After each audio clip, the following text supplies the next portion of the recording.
Olá pessoal, tudo bem? Sejam muito bem-vindos, bem-vindos de volta aqui ao canal e hoje eu vou trazer a minha crítica do primeiro filme solo do Corredor Escarlate que finalmente chegou aos cinemas agora em 2023. Mas infelizmente o resultado de bilheterias não tem sido muito positivo e por que será? Será que o filme é tão ruim assim?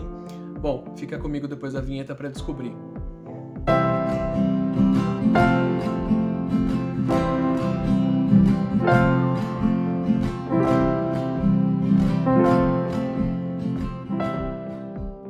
Primeiramente eu queria pedir desculpas, esse vídeo deveria ter saído já no começo da semana, mas o meu último vídeo de filmes favoritos da DC Comics nos cinemas acabou dando muito mais trabalho para editar do que eu imaginei e acabou atrasando esse vídeo aqui também.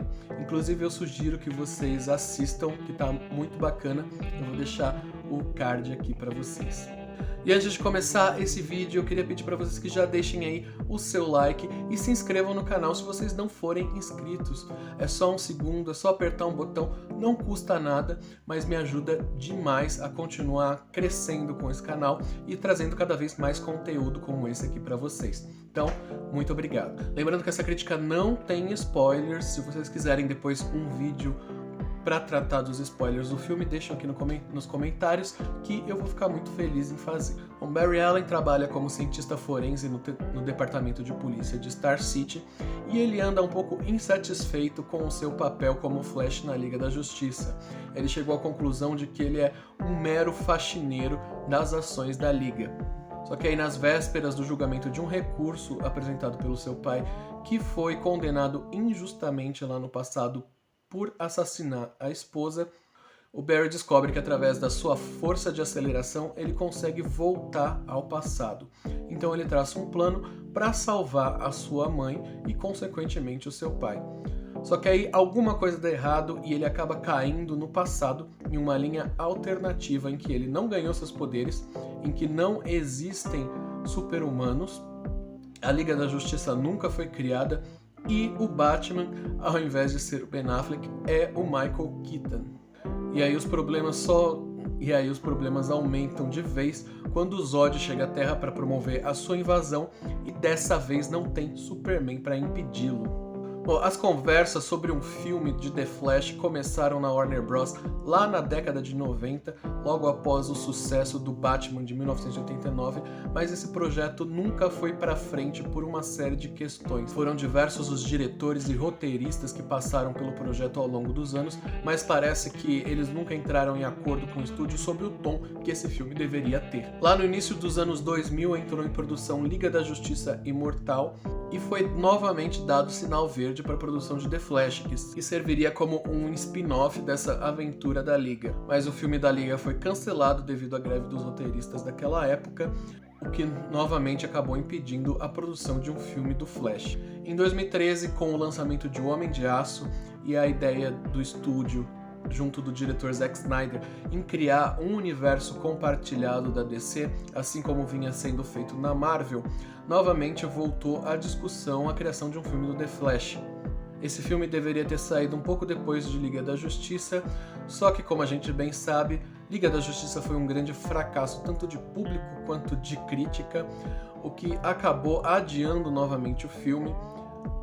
E aí, como vocês sabem, nós tivemos pandemia, nós tivemos mudança na direção da Warner, que se fundiu ao grupo Discovery, e a contratação do James Gunn para criar um novo universo DC nos cinemas, e é aí, nesse contexto, que The Flash finalmente consegue chegar à telona. Isso porque a história se baseia na história em quadrinhos Flashpoint, na qual o Barry volta no tempo para tentar salvar sua mãe e acaba mexendo com a linha temporal e que foi usada como uma forma da DC Comics rebootar os seus super-heróis nos quadrinhos, dando início à Era dos Novos 52. Então aqui justamente The Flash vai servir também para dar esse reboot ao DCU nos cinemas. Tanto que é interessante que o filme volte lá para a trama do Homem de Aço, porque realmente ele vai estar amarrando essas duas pontas, né? O início e o fim do DCU. Apesar de, diferente da sua contraparte nos quadrinhos, ele não deixa claro de para onde esse universo vai caminhar a partir de agora. Acho que esse resultado negativo nas bilheterias pode se dever em parte ao fato do público já saber que esse universo da DC não vai ter uma continuidade nos cinemas, sem falar que a marca andou um pouco manchada nos últimos anos. E a gente também tem que admitir que existe um certo desgaste do público em relação aos filmes de super-herói. Outro ponto podem ser as polêmicas em que o astro do filme, o Ezra Miller, se envolveu nos últimos anos, chegando a ser preso, mas recentemente ele veio a público dizendo que está procurando por ajuda psiquiátrica e que está melhorando. Então força aí pra você, Ezra. E justamente a atuação do Ezra Miller é um dos pontos mais positivos aqui nesse filme. Ele tem uma delicadeza muito grande nas cenas mais dramáticas e também tem um timing cômico muito bom. Dá pra perceber que ele criou alguns trejeitos pro Ellen que mostra que ele é uma pessoa um pouco deslocada, com certa dificuldade de interação social. E uma vez que nós somos jogados nessa nova realidade, ele se encontra com ele mesmo no passado, dentro de um contexto diferente, em que ele não ganhou seus poderes, em que a sua mãe ainda está viva, e ele consegue criar um personagem completamente diferente, que além de ser mais jovem, também é um pouco mais seguro de si, mas que também tem aquela mesma inquietação do Barry que a gente conhece, falando demais, fazendo piadas, mas ele realmente faz você acreditar que existem dois personagens distintos em tela interagindo. Outro ponto muito positivo é a volta do Michael Keaton no papel de Batman depois de mais de 30 anos. É possível ver que o Michael Keaton está se divertindo demais aqui de volta ao papel, e no primeiro momento em que ele aparece naquela Batcaverna, toda baseada ali na estética do Tim Burton, com a volta também da trilha sonora icônica do Danny Elfman, realmente pegou na nostalgia com tudo. Acho que a volta do Michael Keaton se encaixa muito bem na narrativa e também dá, de certa forma, uma finalização pro arco desse personagem que infelizmente a gente não conseguiu ver nos cinemas por causa de todos aqueles problemas de bastidores depois do Batman Returns, que acabou levando a franquia do Batman para uma nova direção. Bom, diante da ameaça dos ódios, os dois Barrys e o Batman se unem e acabam descobrindo que tem um alienígena kryptoniano sendo mantido em cárcere lá na Sibéria. E aí eles vão até lá, mas ao invés de encontrar o Clark, eles encontram a Supergirl, interpretada aqui pela Sasha Calle. E não tem muito o que dizer sobre essa personagem, assim, ela tem um arco super rápido, até porque o filme é do Flash, né? E eles precisam estabelecer esse arco dela muito prontamente, mas dentro das limitações do roteiro, eu acho que a atriz entregou um trabalho ok. Em muitos momentos a gente tem a sensação de que o roteiro tá um pouco bagunçado, ele não tá exatamente redondo, assim. Eu acho que isso pode se justificar por todas as questões de bastidores, né? Uma vez que ele sofreu várias refilmagens devido a essas mudanças que vão ser feitas no universo DC a partir de agora. Tem alguns momentos um pouco forçados? Tem, como por exemplo quando o Bruce Wayne do Michael Keaton explica exatamente como funciona essa questão das linhas temporais alternativas. Tipo, dois caras chegam lá na casa dele, falam que são de... Um deles fala que é de uma outra linha temporal e de repente o cara já sabe. Também eu senti uma certa inconsistência na forma como o tempo funciona nesse filme. Às vezes vale uma regra, às vezes vale outra. E também na forma como os poderes do Flash funcionam. E claro, a gente tem que falar também do CGI, que eu sei que é um fator que tem afastado muito o público. Realmente, em muitos momentos, o CGI traz uma estranheza.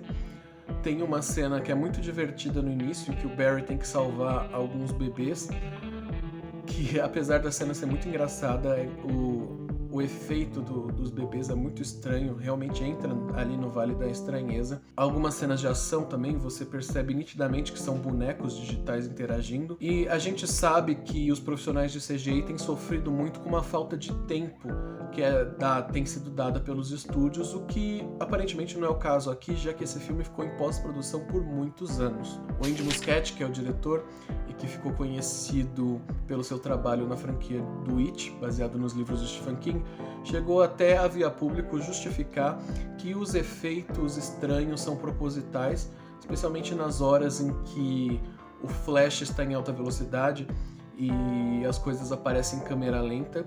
Mas essa desculpa não colou muito não, até porque não é só nesses momentos que os efeitos ficam estranhos. Mas eu tenho que dizer que depois de tantos anos dessa crise de efeitos especiais nos cinemas, isso nem me incomodou. Eu estava muito mais interessado na história do que nos efeitos em si. Eu acho que de forma geral The Flash é um filme bom, é um filme satisfatório, é um filme divertido e que consegue pesar muito bem o seu lado cômico com a sua ação e também com o teor dramático. Aí é um novo Cavaleiro das Trevas como ele vinha sendo vendido? Definitivamente não. É o melhor filme do DCU? Talvez não também, mas com certeza ele tá ali no ranking de melhores, o que também não é muito difícil porque a gente sabe que o DCU teve muitos altos e baixos ao longo dos anos. Mas é um filme que tem coragem de trazer uma trama diferente do que a gente está acostumado e também tem uma forma muito interessante de mostrar a origem do Barry sem precisar seguir aquela fórmula tradicional, né? Ele, como é o primeiro filme solo do personagem, mas nós já fomos apresentados a ele lá em Batman vs Superman e Liga da Justiça, a sua origem é mostrada principalmente através de flashbacks e também do recurso da viagem no tempo. Além disso, o filme brinca muito com a franquia De Volta ao Futuro, na qual o roteiro se baseia fortemente, além de trazer uma série de referências a essa série de filmes ao longo da rodagem. Eu senti que em alguns momentos a piada fica um pouco deslocada, que eu acho que é uma questão que a gente tem visto muito em filmes de super-herói. Eles tentam forçar piadas em momentos que deveriam ser mais sérios, ter uma carga dramática maior. Mas o que realmente me incomoda em The Flash é que a maior parte das cenas de ação parecem muito genéricas. Até é bem explorado, são muito bem explorados os poderes do Flash em tela, mas as cenas de ação não são muito empolgantes, não é aí que está o forte do filme. Na verdade, eu acho que o grande forte do filme acontece no último ato, a partir de uma reviravolta lá na luta contra o Zod, que aí realmente a gente vê o que o filme quer dizer, do que ele se trata, que é justamente essa limitação dos poderes do Flash. Apesar dele poder voltar no passado, se ele resolver mudar alguma coisa, isso terá consequências e consequências graves, o que mostra que existe uma limitação para aquilo que ele pode fazer e que o leva a fazer uma escolha extremamente difícil. E eu acho que é justamente essa que é a parte legal dos filmes de super-heróis. Não é você ver ali um cara que tem poder para resolver tudo. É realmente você ver as limitações desses personagens, que é uma coisa que os torna muito mais humanos e mais relacionáveis. É uma coisa que vem desde a tragédia grega, né? Você coloca ali um personagem super poderoso, super fodão, mas ele chega em algum momento, em alguma situação que ele não consegue resolver, que é o que a gente chama de falha trágica. Então ver o Flash aceitando que ele não pode salvar todo mundo, que ele não pode mudar as coisas a seu bel prazer, realmente é um dos momentos mais fortes assim do filme. Eu acho que é a grande mensagem do filme, que infelizmente demorou muito para chegar em tela. A gente tem um momento ali em que é feita uma homenagem às várias produções da DC para o cinema e para a televisão, só que essa homenagem sim eu achei que ficou feia, ficou piegas e ficou gratuita ali durante a exibição. Realmente não precisava. E por fim a gente tem uma cena também que é um pouco piegas do Flash encontrando com a sua mãe no supermercado, o Flash adulto, né? Mas que eu confesso que me emocionou bastante. Então eu vou colocar aqui como um ponto positivo. Bom, então de forma geral, The Flash é um bom filme de super-heróis, é um filme que está acima da média, tem lá os seus problemas de roteiro, tem os seus problemas de finalização de efeitos especiais, mas não é nada assim que destrua o filme. Dá muito bem para você se divertir e se envolver com a trama desses personagens. Bom, é isso, pessoal. Espero que vocês tenham gostado desse vídeo. Se você ainda não deixou o seu like, esse é o momento. Também aproveite para se inscrever no canal, caso você não seja inscrito, porque isso me ajuda demais. Ah, e deixa também aqui nos comentários qual a sua opinião sobre o The Flash. Um beijo e até a próxima.